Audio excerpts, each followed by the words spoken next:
Hello students, welcome back to my SYY education channel. Students, हम class 9 के chapter study कर रहे हैं, चैप्टर नंबर 9 ग्रेविटेशन, और इस चैप्टर के न्यूमेरिकल्स कर रहे हैं। इस चैप्टर के इंडेक्स के न्यूमेरिकल्स आज हम सॉल्व करेंगे कंसेप्ट को क्लियर करते हुए। तो अच्छे से समझे आप, जब तक कंसेप्ट क्लियर नहीं होगा तब तक आपको न्यूमेरिकल समझ में नहीं आएगा, और जब एक बार आपका कंसेप्ट क्लियर होगा तो फिर न्यूमेरिकल की कोई भी स्टेटमेंट हो आप उसको बहुत ही आसानी से सॉल्व कर लेंगे। और जब तक कंसेप्ट क्लियर नहीं होता तब तक हम न्यूमेरिकल की स्टेटमेंट भी नहीं समझ पाते, और जब स्टेटमेंट समझ नहीं आती तो हम उसको सॉल्व भी नहीं कर पाते। तो इससे पहले कि मैं आज किस क्वेश्चन की स्टेटमेंट लिखूं, आपको समझाऊं, आप सभी मेरे चैनल को सब्सक्राइब कर लीजिए, बेल आइकन को ऑन कर लीजिए ताकि नेक्स्ट वीडियो का नोटिफिकेशन आपको तुरंत मिले, कोई भी वीडियो आपका मिस न हो। आपको मोटिवेशन देने के लिए हमारा एक दूसरा चैनल है sky transform life, sky transform life, उसका लिंक डिस्क्रिप्शन में आपको मिलेगा।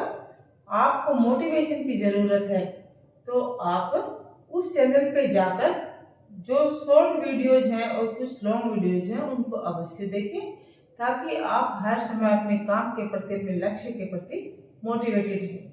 वो आपको आगे बढ़ने में बहुत ही हेल्प करेंगे वो वीडियोज। उसका लिंक आप डिस्क्रिप्शन में पाएंगे। तब स्टार्ट करते हैं हम आज का क्वेश्चन, हमारा question number 1, index question number 1। Index में जो आपकी बुक में लेसन के बीच में क्वेश्चंस दिए गए हैं उन क्वेश्चंस में से एक क्वेश्चन है क्वेश्चन नंबर 1।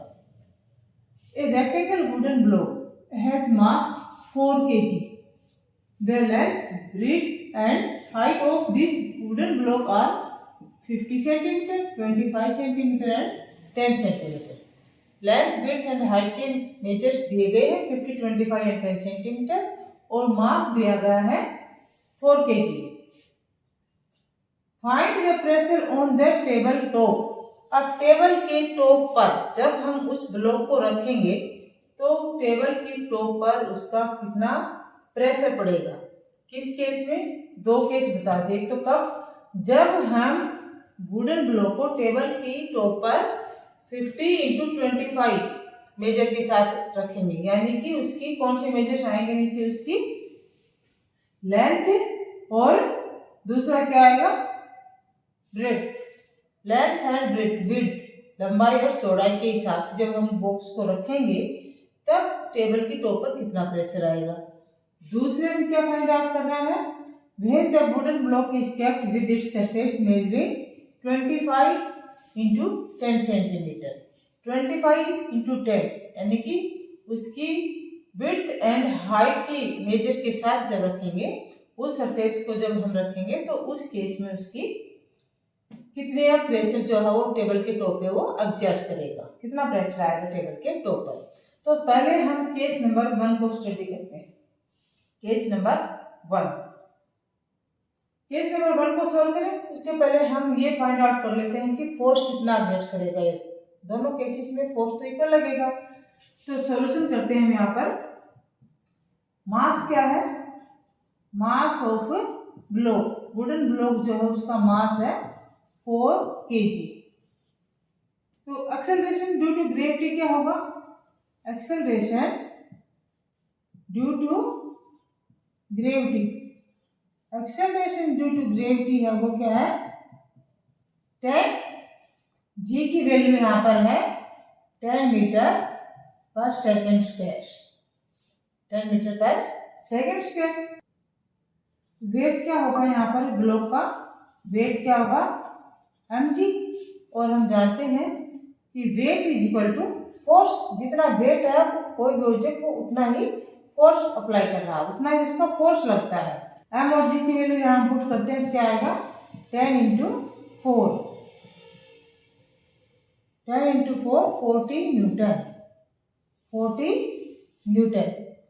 जो ऑब्जेक्ट है, जो ब्लॉक है, उसके जो फोर्स लगेगा, वो जितना फोर्स अप्लाई करेगा वो फोर्स कितना है 40 न्यूटन है। अब फोर्स क्योंकि force is equal to weight, weight जितना होता है ऑब्जेक्ट का वो उतना ही फोर्स लगाता है। तो force is equal to weight, यानी force is equal to mg। तो यहाँ पर F क्या आ गया, फोर्स क्या आ गया, 40 न्यूटन, 40 न्यूटन। अब केस 1 में प्रेशर क्या होगा, प्रेशर का क्या फार्मूला होता है, प्रेशर का फार्मूला है force upon area, force upon area.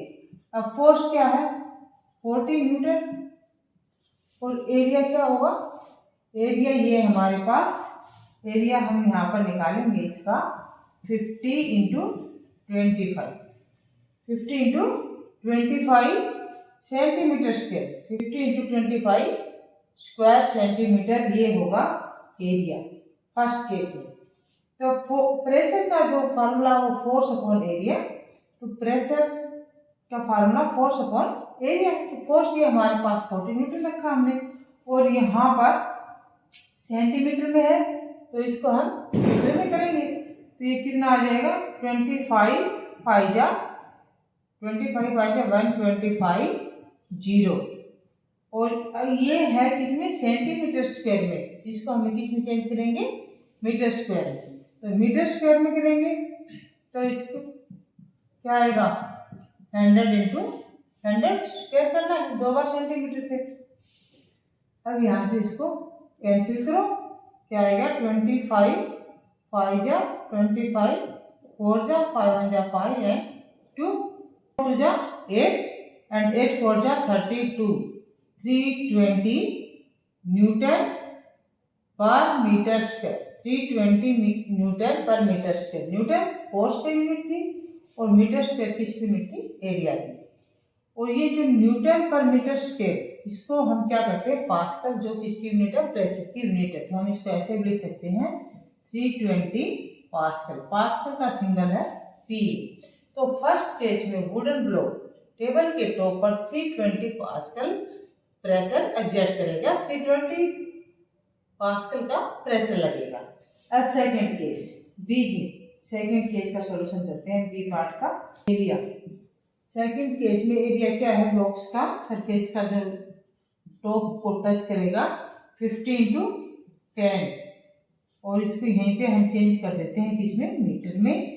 तो ये क्या आ गया हमारे पास, ये आ गया 25 अपॉन 1000, यानी कि 0.025 स्क्वायर मीटर, ये आ गया है सेकंड केस में area, area of the surface of A wooden block. अब यहाँ पर फोर्स क्या था, फोर्स तो दोनों केस में सेम ही है, फोर्स कितना है 40 न्यूटन। तो pressure P is equal to F force upon area के। अब फोर्स क्या है 40 अपॉन में एरिया, डेसिमल 025।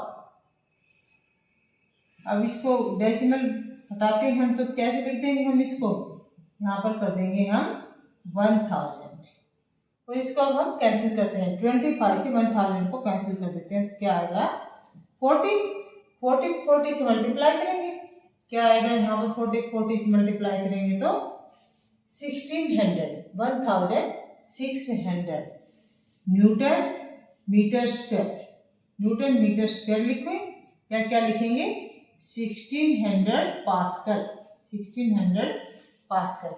जब वुडन ब्लॉक को 25 इंटू 10 के मेजर्स के साथ ही सरफेस को टेबल के टॉप पर रखेंगे तब प्रेस लगेगा 1600 पास्कल।